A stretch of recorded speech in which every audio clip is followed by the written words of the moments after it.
Hello everyone and welcome back to New Beginnings with me, Tom B92.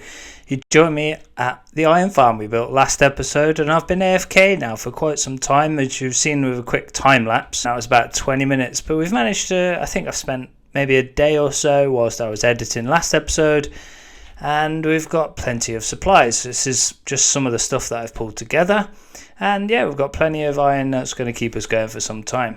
Now, speaking of last episode, you may have noticed I added a bit of an editing note for foreshadowing for next episode, and that was because I left a block, and then we had lots of fun with iron golems spawning and trying to get rid of them. I've made use of some of the creeper holes that were scattered around and tried to larva them. Obviously we didn't want to kill them ourselves because that would affect our rates of the iron farm, and I did get killed by one, and I also went AFK to make some food, and I got killed by a zombie villager, which was a bit embarrassing, but I came back. I think I was maybe somewhere in this hole here, and I came back and I thought, oh no, what if I've lost all my stuff? But luckily I hadn't. I had managed to get back in time enough, and I got all my stuff. And today's episode, we've got a few things planned. We want to expand around here, add some additional farms. You can see I've brought over the Netherite, which is just a manual thing, but we want to add some farms. And yes, you might just see off in the distance there is a village. Last episode I spent a long time with my previous villager breeder trying to get them 4,000 blocks over, 500 on the nether roof, but it turns out there was a village over the road. I don't know why it's rendered in now and it hadn't before. The other thing we want to try and do this episode is get ourselves some ancient debris. So I've got lots of TNT here from a mob farm with all the gunpowder, and I've got some wool from the wool farm that we made a few episodes back, and I want to try and see what gets us the best results. Is it going to be TNT explosions, or is it going to be the wool and using beds? Now, first things first, what we've done here at the iron farm is we've added in a dropper system at the top here, because I was getting fed up climbing up to the chest to get all the goodies. So I've had a little play around with how we could get this to work. I'm not really sold on it, but it will do for now. So 2 farms later, I think I'm ready to head into the nether. So next to our iron farm, we've built a bigger cactus farm. So I'm not going to use a lot of cactus for green dye. Might be able to bone meal it later, but I'm sure we can utilise other farms for that later on. So yeah, that's been chilling AFK for a little bit and got some decent supplies. Then over here we have ourselves a pumpkin and melon farm. Now, I was tempted to build something that was horizontal. As you can see, this one's vertical, and as you could just see there, it isn't perfectly lossless, but again, this is a single player let's play series, so I don't need 100% efficient farms. I just need enough to keep me going. So that's what we've got there. Now we've got those farms sorted, I want to head into the nether and I want to sort out some ancient debris, some netherite ingots for my gear. Now we will be back here later in the episode. We're not finished here. We've got a couple of more ideas to implement, but for now, let's head into the nether. This is Editor Tom. Now this next footage you're going to see with me in the nether, I forgot to turn my microphone on, so everything that I'll be saying, I'll be trying to do a recap, and some of it may make sense, some of it might not. Here we go. So here we are with our TNT tunnel. Oh, what a lovely long tunnel I've made. Now, I want to put on some protection, so let's take off the elytra and let's get cracking. I don't have a flame bow, so we're going to use flint and steel because, you know, that's smart, right? But we're in gravel, so this might not go too well. Let's give it a light and see how it goes.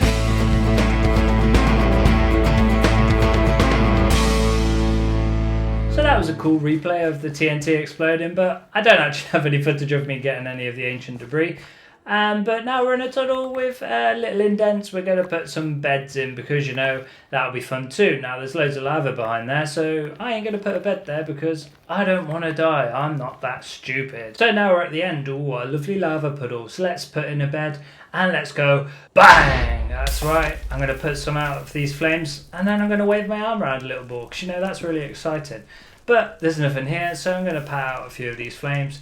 And then I'm just going to play some blocks because, you know, that's entertaining, right? You're all enjoying this, but there's nothing here. So let's move on. Now I'm going to try bed number, I don't know. And I'm going to wave my hands around a little bit more because there's no ancient debris here. So we've now blown up all of our beds, and I only have one ancient debris to tell for it, so pretty measly return other than creating a fiery hellhole underneath in the nether. No real results, plenty of lava, plenty of fire. So I guess the conclusion of that is the ease of it, the TNT wins, and actually it got me some better results. So I don't have enough ancient debris for what I want, so we're going to have to spend a bit more time here in the nether. Probably going to do that a bit off camera because, yeah, I need to probably spend quite considerable amount of more time, because that was a stack of TNT, and that was over a shulker of beds. And I think I now have 9 ancient debris, which only works out to 2 netherite ingots, and that's just not enough for what I need. I need quadruple that amount and a little bit more. So yeah, let's get to it. So I hope you all enjoyed a bit of a recap of my nether experience. I'm sorry I seem to be a bit of a plonker and forget my microphone, but we've spent a lot more time in the nether using TNT. I gave up on the beds because that was taking a little bit more time and I didn't really have that patience. But you can see here we've got lots of different off sprouts, and now I don't know whether this is me, whether I've used the wrong Y level. I'm at Y level 14 here, or whether Java doesn't quite have the same drop rates. But I now have 47 ancient debris, so that would give me 11, just short of 12 pieces. Shame I didn't get the 48th piece.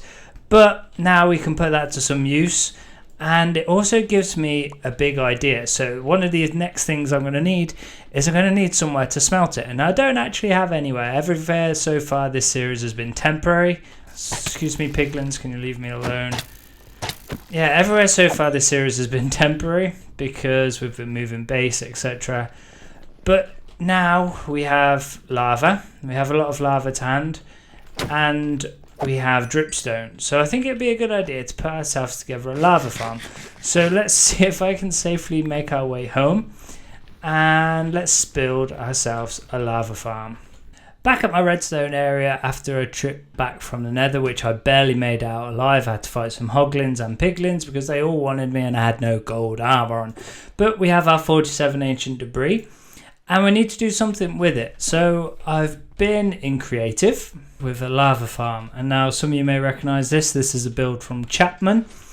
There are a few different variations around, but I wanted something that was relatively quiet and not something that instantly ticked or single ticked. I'm not sure on the terminology for Java just yet. You can see over here we've got our 3 repeaters, and they're all on 4 ticks. So it's a relatively slow clock which goes round, and they all have lava above them, obviously, with a dripstone feeding into them. The cool thing I liked about this farm, and it's not a feature I've seen in any of the Bedrock versions of lava farms, is this dispenser method. So if we have ourselves an iron bucket, what happens here is if we throw something in there, we get dispensed a new one. And I really like that. The comparator reads from the hopper, sends a signal out, and the dropper drops out another one. So that'd be cool. The only thing I wasn't a fan of this is that it's permanently on. I couldn't find a variation, and if someone does have a variation, please do send it to me, of a lava farm that you can switch off. On Bedrock it works on a redstone clock that dies out, but you can use that as its source to trigger it, and eventually it will stop. So it's something I tried to implement here. I tried to have a little play around with that, but the redstone between the two parities is still beyond my knowledge yet in Java. So it'll be something we can work towards, and I might have a play around with it. We've got 1.19 around the corner, as I mentioned last episode. We are going to be a member of Hearthcraft SMP, which will be really cool. So hopefully we can have a play around with it in enough time then that it's not going to be permanently running, permanently on. So back in the real world, I've marked out what our spawning area is here on the iron farm. So iron golems can spawn 8 blocks below and 8 blocks either side of where the villagers are. And then that gives me an idea of where I can put what will be my super smelter. So you can see my Lightmatica schematic is in place here. And I'm just clearing out the space so I know how far to go, left, right and down. And then from there, once we've got that in place, we'll be able to build our lava farm, because that will end up being our direct source of input into this chest here. So this is where Litematica comes in handy, because it tells me where blocks need to be placed. It also tells me if I've got the wrong block. You can see here where I'm mining the areas out. It brings in my furnace, and if we go further than that, you'll see the hopper beneath that, because it helps you be able to plan out your builds, helps you be able to use the space better than what you may have been able to do before. I know in the past I've fell foul of just throwing in builds and hoping it fits, whereas this way I can plan it out, I can make use of the space in a better sense. So yeah, let's finish it off. Let's crack out this area here. I've got a few more. This is 12 furnaces long, so I've got a little bit further to go down that way. So you can see here we've got a nice little unloader system where we've got a comparator and detector rail, looking to see whether our minecart hopper here is full or not. And if it does have some stock in here, it will release it to go. And it's also got a power DAC here where we'll see if there's any input into our chest, and if everything's empty it will just stay up here, whereas if we start getting some stock in, it will send a signal and we'll start to load up here, and once it knows whether it's ready or not, it will send it off, and it will keep running essentially until the minecart hopper is empty. So we've now finished putting together our furnace array here. Now I realized when I was putting it together first time is that actually this wasn't going to work on the backside where our lava would be filling in, because it'd be constantly thinking it needed to empty its lava source. You know, if we've got a good supply of lava coming in here, the system that was set up meant that the minecart hopper would just keep going back and forth, back and forth, back and forth. So I played around with it a little further in creative, and I came up with this little redstone line over here. It's probably not the most efficient way, but it does the trick, and it will essentially trigger that side where the fuel will be once the ores are ready to be sent off. So I think that's better for what I need it to be. Obviously the original setup would have been fine if we'd have used coal in here, but I intend to use lava. And with that we now have our lava farm finished. So all I need to do now is work on hooking it up to our smelter here. Now you can see I've moved it over a bit, so we're hanging off the edge a little here. But all I need to do now is figure out how to fit it in to our super smelter, into that fuel chest there. And we are pretty much done and dusted. And there you have it, we are now all hooked up. So the lava farm is going to start going round. We have our little dropper system, which is going to read from that hopper and dispense us a bucket. And then it's going to feed into our chest here. So I need to spend a little bit of time and get some lava supplies, fill up our furnace array, and then we'll be ready to go and smelt our ancient debris. And chilling out here for a little bit whilst I've had a couple of works meetings, and I've filled up our supply of lava here. So we've also sent it off, and it's filled up all of our furnaces. So each hopper back there has a lava bucket behind it. And now what we want to do is actually test that this thing works. Obviously works in a creative world, but let's see it go. We're going to put in our ancient debris. It's going to fire off. Oh, and I'm going to miss it. There we go. And now it shouldn't take too long. And once we get our ancient debris through here, we can... Oh, what's going on here? So I realised pretty quickly what was happening here. It's because a minecart with a hopper can only hold 5 items. So it's emptying its first items as soon as it gets to the end here. And then by the time it reaches the end again, there's nothing here. So yeah, it's fully loading up the front, and then nothing at the... There you have it now at the end here. They're all full in the hopper. We've got a full stack of everything loaded up, which is great. We can move on. I'll be happy now. So we've got our 47 ancient debris, and it took 12 buckets. Probably not efficient, but they all do still have heat left to them.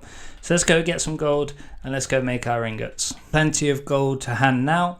We have our netherite scrap. Obviously it's not our ancient debris anymore, which should now be able to make us our netherite. So let's go ahead and make all of these. 11 netherite ingots, perfect. Now I have my toolbox, as I like to call it, all our spare gear and everything's in there. So let's get adding them.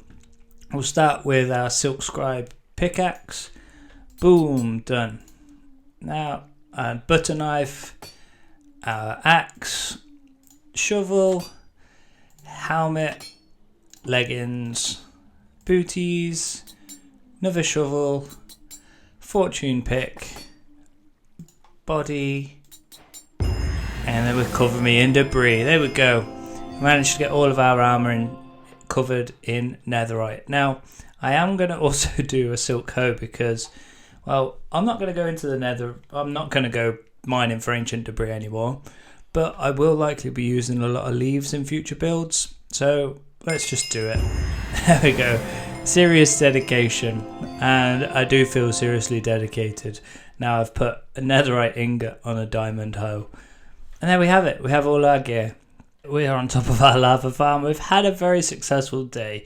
And it's one I've enjoyed. I hope you all have too. It's been more technical than I expected it to be. But I've learned a lot today, and I hope you have too. I hope you've enjoyed today's episode. If you have enjoyed today's episode, please do remember to like and subscribe. Everything you do helps out a great deal. And I look forward to seeing you again next time.